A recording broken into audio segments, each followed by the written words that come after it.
अस्सलामुअलैकुम to all economic lovers. आज हम इश्यूज़ इन पाकिस्तान इकॉनमी अकबर जैदी की बुक का चैप्टर नंबर 17 कर रहे थे, जिसमें हम आईएमएफ और स्ट्रक्चरल एडजस्टमेंट प्रोग्राम्स जितने भी पाकिस्तान में आए हैं, ठीक है, उनके बारे में हम पढ़ रहे थे। इसका पार्ट नंबर 1 हमने कवर कर लिया था, जिसके अंदर हमने जो है, अगर हम उसका थोड़ा सा ओवरव्यू करें तो हमने उसमें देखा था कि स्ट्रक्चरल एडजस्टमेंट प्रोग्राम जो हैं वो होते क्या हैं, पाकिस्तान में कब आए, हमने कैसे अडॉप्ट किए, इसमें न्यू लिबरलिज्म की जो पॉलिसीज़ थी उनके अंदर कौन कौन सी चीज़ें हमने जो हैं वो इंट्रोड्यूस करवाई, किन किन चीज़ों को बैन किया, ठीक है, और इसके हम ट्रेड के अंदर इसमें शिफ्ट हमारे कैसे आया, स्ट्रक्चर जो इकॉनमी का स्ट्रक्चर जो है बेसिकली उसको ट्रांसफॉर्म करने के लिए किस तरह से सैप ने जो है वो कंट्रीब्यूट किया था।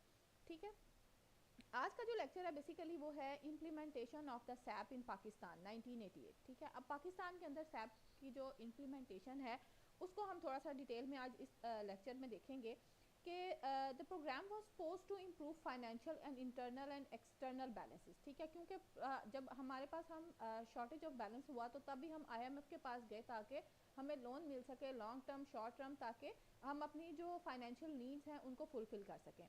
ठीक है, तो अब जो सैप आया था बेसिकली वो उसी की नतीजे में आया था, जो कि हम आईएमएफ के पास लोन के लिए गए। ठीक है, तो उन्होंने लोन के साथ कुछ अपनी जो टर्म्स एंड कंडीशंस हैं वो भी हमें प्रोवाइड की, जिनको हमें फॉलो करना था अगर हमें उस लोन को लेना था। ठीक है, तो अब ये जो सैप का प्रोग्राम था वो बेसिकली जो है वो किस लिए उन्होंने इम्प्रूव जो सपोज करवाया, ताकि फाइनेंशियल जो इंटरनल डेफिसिट है हमारा और जो एक्सटर्नल डेफिसिट है उसको हम इम्प्रूव कर सकें। ठीक है, और साथ साथ जो हमारा जो एवरेज सेविंग रेट है वो इंक्रीज़ किया जा सके, ताकि फ्यूचर टाइम में हमें दोबारा से इस तरह के डेफिसिट को फेस करना ना पड़े। लेकिन ये बेसिकली टर्म्स होती हैं जो कि इकोनॉमिस्ट यूज़ करते हैं कि हमें जो है वो फ्यूचर में ना करना पड़े, लेकिन असल में जो है रियल लाइफ में क्या होता है कि जब भी कोई एक कंट्री किसी दूसरी कंट्री के पास, डेवलप्ड कंट्री के पास या डेवलप्ड ऑर्गेनाइजेशन के पास जाती है ताकि वो फाइनेंशियल अपनी नीड्स को फुलफिल कर सके, तो ऑब्वियसली उसको किसी टर्म्स एंड कंडीशंस को मानना पड़ता है। ठीक है, उन टर्म्स एंड कंडीशंस को मानते मानते जो है वो ऐसा होता कम ही देखा गया है हिस्ट्री में कि वो कंट्रीज़ दोबारा डेवलप्ड हो गई हों या फिर उनको दोबारा फाइनेंशियल नीड्स के को फुलफिल करने के लिए डेवलप्ड जो ऑर्गेनाइजेशंस हैं या कंट्रीज़ हैं उनकी तरफ ना जाना पड़े। सो बेसिकली जो सैप है वो प्रोग्राम एम्फेसिस तो इस बात पे कर रहा था कि हम जो अपनी फाइनेंशियल इंटरनल और एक्सटर्नल नीड्स हैं उनको फुलफिल करने के लिए अपने बैलेंसेस को इम्प्रूव करें और साथ साथ एवरेज सेविंग रेट जो है उसको इंक्रीज़ करें पब्लिक और गवर्नमेंट सेक्टर के अंदर। It also promotes private sector investment activities. ठीक है, इसमें जो है वो बेसिकली सैप के थ्रू प्राइवेटाइजेशन जो है वो बहुत ज़्यादा प्रोमोट हुई थी हमारी इकॉनमी के अंदर। ठीक है, प्राइवेट सेक्टर को बहुत ज़्यादा प्रोमोट किया गया ताकि वो इन्वेस्टमेंट के अंदर जो है वो अपना रोल प्ले करे, और जब प्राइवेट सेक्टर इन्वेस्टमेंट के अंदर आता है तो ऑब्वियसली प्रॉफिटेबिलिटी और प्रोडक्टिविटी जो है वो इंक्रीज़ करती है। ठीक है, अब की ऑब्जेक्टिव्स जो थे 1988 के सैप प्रोग्राम के वो क्या थे? Reduce the budget deficit to 6.6% of GDP. ठीक है, ये बेसिकली जो बुक के अंदर फिगर्स दी हुई हैं, ठीक है, हम उन्हीं को ही देख रहे हैं कि उस सैप प्रोग्राम के अंदर क्या था कि जो बजट डेफिसिट है उसको 6.6% से ऑफ जीडीपी तक हम उसको रिड्यूस करेंगे 1990 टू 5.5% तक। ठीक है, इन 1989 टू 90। ठीक है, और फिर साथ उसके बाद 1991 में हम इसको लेकर आएंगे 4.8% तक। इसी के साथ साथ जहां बजट डेफिसिट को हमने डिक्रीज़ किया, हमने इन्फ्लेशन रेट को भी डिक्रीज़ किया, क्योंकि इकॉनमी में बहरान आने की एक और वजह जो है इन्फ्लेशन भी होती है। चीज़ों की जो कीमतें एवरेज प्राइसेस हैं with the passage of time increase होती रहती हैं। ठीक है, सो लोगों की जो क़ुव्वत ख़रीद होती है उसको वो कम होती जाती है साथ साथ। तो हमने जो इन्फ्लेशन रेट है उसको भी कम करना था। वो 10% जो था हमारा 1988 में जब हमने सैप को इंट्रोड्यूस करवाया, उससे हमारा जो टारगेट था कि हम इसको रिड्यूस करेंगे 7% तक। ठीक है, 1989 से 90 तक, और फिर उसके बाद हम इसको 6.5% पे लेके आएंगे 1991 तक। फिर reduce external current account deficit. ठीक है, जो एक्सटर्नल हमारा करंट अकाउंट डेफिसिट था उसको भी हमने रिड्यूस करवाना था। 3.4% पे था पहले। ठीक है, और फिर हमने इसको 2.8% 1990 तक और 2.6% जो है वो 1991 तक हमारा टारगेट था कि हम इसको लेकर आएंगे। रिड्यूस सिविलियन एक्सटर्नल डेट, ठीक है, एक्सटर्नल डेट जो था उसको भी हमने रिड्यूस करना था। Debt services ratio from 27 to 28% in 1986 to 1988 to sustainable level of less than 22% by 1991। इसके साथ साथ जो gross official foreign exchange reserves थे उनको हमने इंक्रीज करना था, ठीक है, equal to about 3 weeks of merchandise imports at the end of 1987 to 88। Basically जो सैप का प्रोग्राम था उसने 3 एरियाज को हिट किया, ठीक है, टारगेट जो थे वो 3 एरियाज थे उस टाइम। एक फिस्कल पॉलिसी थी, एक फॉरेन पॉलिसी ट्रेड थी, और तीसरी थी हमारे पास फाइनेंशियल सेक्टर, ठीक है। उनका मानना ये था कि अगर इन 3 सेक्टर्स को हम इम्प्रूव कर लेते हैं तो हम जो है वो फ्यूचर में फाइनेंशियल स्टेबिलिटी हासिल कर सकते हैं, ठीक है, या इस काबिल हो सकते हैं, लॉन्ग टर्म में अगर देखें तो इस काबिल हो सकते हैं कि हम उनका जो लोन है वो रिटर्न कर सकें easily.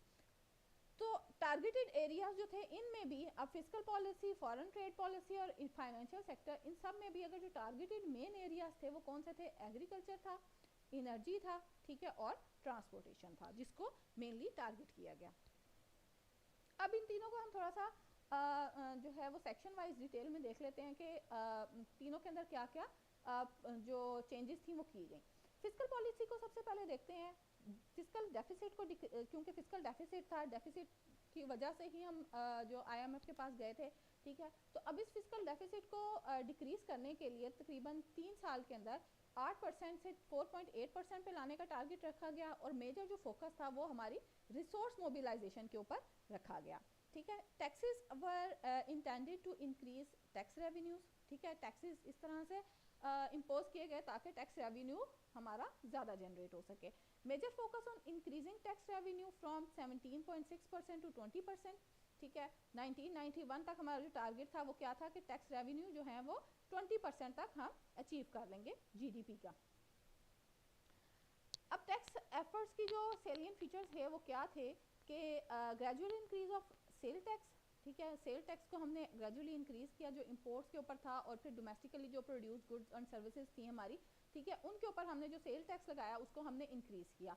General sale tax could have been implemented by the end of 3 years, ठीक। फिर इनकम टैक्स जो है सिस्टम उसको भी हमने रीस्ट्रक्चर किया ताकि उसकी इक्विटी को इंक्रीज किया जा सके या इन्हांस किया जा सके, ठीक है। Price of natural gas, water, electricity उनको इंक्रीज किया गया। बेसिकली बेसिक कमोडिटीज जो थी उनको महंगा कर दिया गया, ठीक है, उस टाइम पे। फिर चार्जेस ऑफ एजुकेशन और हेल्थ उनको भी इंक्रीज कर दिया गया, ठीक है, ताकि बेसिकली रेवेन्यू ज़्यादा जनरेट हो सके। गवर्नमेंट का रेवेन्यू जब टैक्सेस को increase, taxes basically main source होते हैं गवर्नमेंट के रेवेन्यू जनरेशन के, जब भी टैक्सेस को इंक्रीज किया जाता है तो ऑब्वियसली गवर्नमेंट के रेवेन्यूज इंक्रीज होते हैं, तो इसलिए इन टैक्सेस को सबको इंक्रीज किया गया ताकि रेवेन्यू ज़्यादा जनरेट हो सके। फिर ऐसे स्टेप्स लिए गए जो कि स्ट्रेंथन करें, जो एडमिनिस्ट्रेटिव हमारी मेजर्स हैं were also taken. Government expenditures also reduce from 26.2%, ठीक है, टू 24.8%। गवर्नमेंट के एक्सपेंडिचर्स को भी कट किया गया, ठीक है, ताकि जो रेवेन्यूज हैं वो ज़्यादा हों, ठीक है। For this subsidies on fertilisers were eliminated, ठीक है, और इसमें से क्या किया गया कि जो सब्सिडाइज फर्टिलाइजर्स दी जा रही थी पहले फार्मर्स को, ठीक है, उसको हमने एलिमिनेट कर दिया। स्पेशल एम्फेसिस किस पे था हमारा, providing funds to the social sector, ठीक है, सोशल सेक्टर की उस टाइम पे हम उसको प्रमोट कर रहे थे, तो हमने सोशल सेक्टर में फंड्स को जनरेट करने में बहुत ज़्यादा फोकस किया। सेप 1988 जो था वो किस लिए, उसका मेन जो फोकस था वो क्या था कि इंक्रीज हम जीडीपी में 0.4% जीडीपी को इंक्रीज करें फॉर द डेवलपमेंट एक्सपेंडिचर्स। इसके साथ साथ प्रोविंशियल एक्सपेंडिचर्स जो थे उनको भी कंट्रोल किया गया, ठीक है, ताकि जो प्रोविंशियल गवर्नमेंट है वो खुद अपने रेवेन्यूज जनरेट कर सकें, ठीक है, वो सिर्फ फेडरल गवर्नमेंट के ऊपर रिलाई ना करें अपने रेवेन्यूज के लिए, बल्कि वो खुद से अपने ऐसे इनिशिएटिव्स ले सकें जहाँ पे वो अपने रेवेन्यूज को जनरेट करें और अपनी एक्टिविटीज़ को परफॉर्म कर सकें।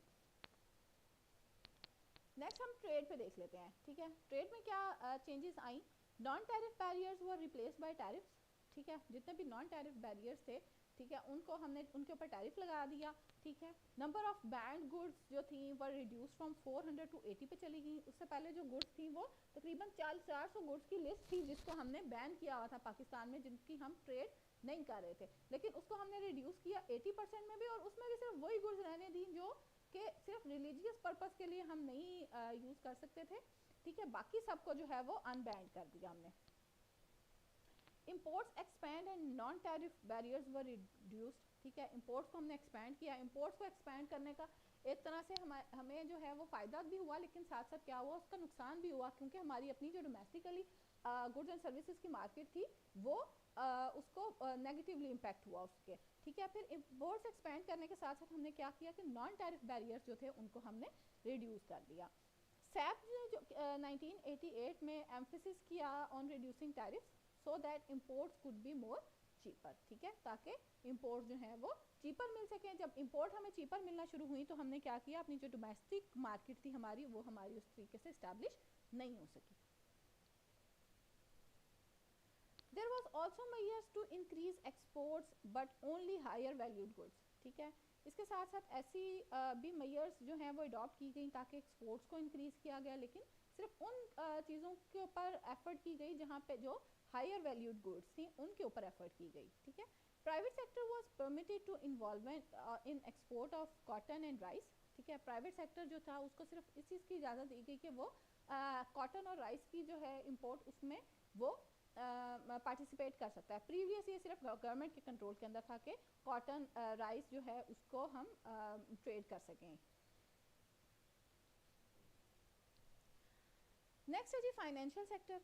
फाइनेंशियल सेक्टर में जो सैप की वजह से इम्प्रूवमेंट आई वो क्या थी कि financial sector was is important in allocating resources, ठीक है। रिसोर्स एलोकेशन में सबसे इंपॉर्टेंट सेक्टर जो होता है वो हमारा फाइनेंशियल सेक्टर होता है, और ये हमें ऐसी गाइडलाइंस प्रोवाइड करता है ताकि हम वेरियस टारगेट्स को अचीव कर सकें। 1988 के सैप जो प्रोग्राम था उसने कुछ ऐसी मेजर्स को हाईलाइट किया ताकि हम इसकी एफिशिएंसी को इम्प्रूव कर सकें और साथ साथ प्रॉफिटेबिलिटी को इन्हेंस कर सकें। जो बैंकिंग सिस्टम है हमारा, ठीक है, उसकी प्रॉफिटेबिलिटी को हम इम्प्रूव कर सकें और इंक्रीज करें ऑटोनॉमी और accountability of the financial institutions, ठीक है। जाहिर सी बात है जब हम फाइनेंशियल सेक्टर की प्रॉफिटेबिलिटी और बैंकिंग सेक्टर की प्रॉफिटेबिलिटी को इम्प्रूव करेंगे तो ऑब्वियसली हमें उसकी अकाउंटेबिलिटी को भी और ट्रांसपेरेंसी वगैरह को भी हमें इम्प्रूव करना पड़ेगा। डेट रिकवरी पेमेंट जो है उसको हमने स्ट्रेंथन किया। Attempts were made to increase banks capital revenue resources, ठीक है। बैंक के कैपिटल रिसोर्सेज को जो है हमने इंक्रीज करने के लिए मेजर्स लेना स्टार्ट की, और साथ साथ in monetary policy side efforts were made to free the real interest rate. Monetary policy की साइड पे अगर हम देखें तो हमने रियल इंटरेस्ट रेट को फ्री करने की कोशिश की ताकि ये हमें मार्केट कंडीशंस के लिए मोर रिस्पॉन्सिव हो सके, ठीक है। अगर आपको कंटेंट अच्छा लगा हो तो वीडियो को ज़रूर लाइक करें, शेयर करें दूसरे स्टूडेंट्स के साथ और चैनल को सब्सक्राइब करें। Happy learning.